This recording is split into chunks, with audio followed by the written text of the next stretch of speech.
រឿងទេពធីតាដែលធ្លាប់បូជាផ្កានៅនងព្រៃ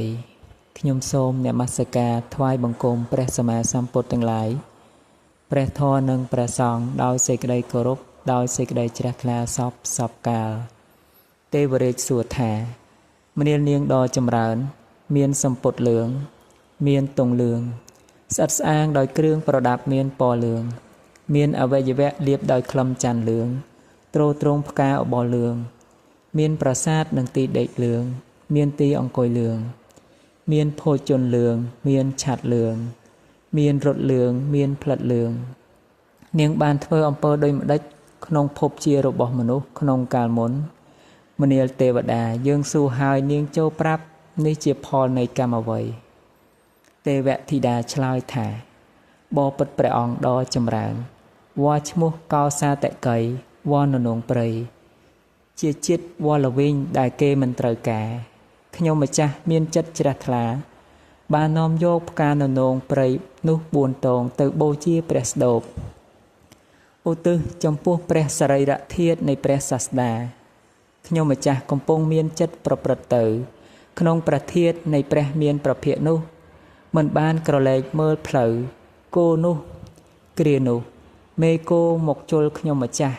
ដែលមានអធ្យាស្រ័យមិនទាន់ដល់ព្រះស្ដូបស្លាប់ទៅបើខ្ញុំម្ចាស់សន្សំបុណ្យនោះសម្រេចម្លេះសមជាមានសម្បត្តិដ៏លើសលប់ជាងនេះបបិទ្ធព្រះអង្គជាធំជាងទេវតានាមមគ្គវៈជាទេវកញ្ចរខ្ញុំម្ចាស់បានលះបង់រាងកាយជាមនុស្សមកកើតជាមួយនឹងព្រះអង្គព្រោះកម្មនោះព្រះអិននាមមគ្គវៈជាទេវកញ្ចរជាធំជាងទេវតាក្នុងជាន់ត្រៃត្រឹងបានស្ដាប់ពាក្យនេះហើយក៏ញ៉ាំងទេវធីតាឲ្យជ្រះថ្លាក្នុងភពតាវតឹងហើយបានពោលពាក្យនេះនឹងមាតុល័យទេវបុត្រថាមនាលមាតុល័យអ្នកចូលមើលសេចក្តីអស្ចារ្យ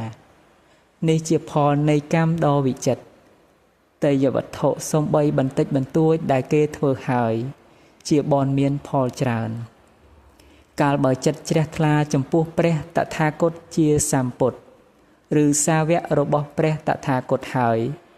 តខេណាទានឈ្មោះថាមានផលតិចមិនមានឡើយមនាលមាតុល័យអ្នកចូលមកយើងទាំងឡាយនឹងបូជាព្រះធាតុព្រះតថាគតឲ្យលើសលប់ជាងនេះទៅទៀត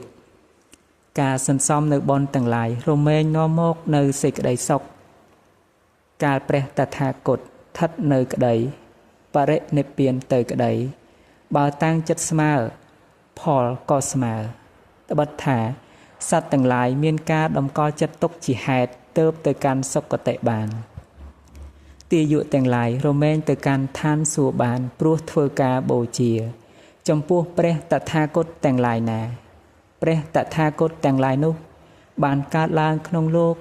ដើម្បីប្រយោជន៍ដល់ជនច្រើន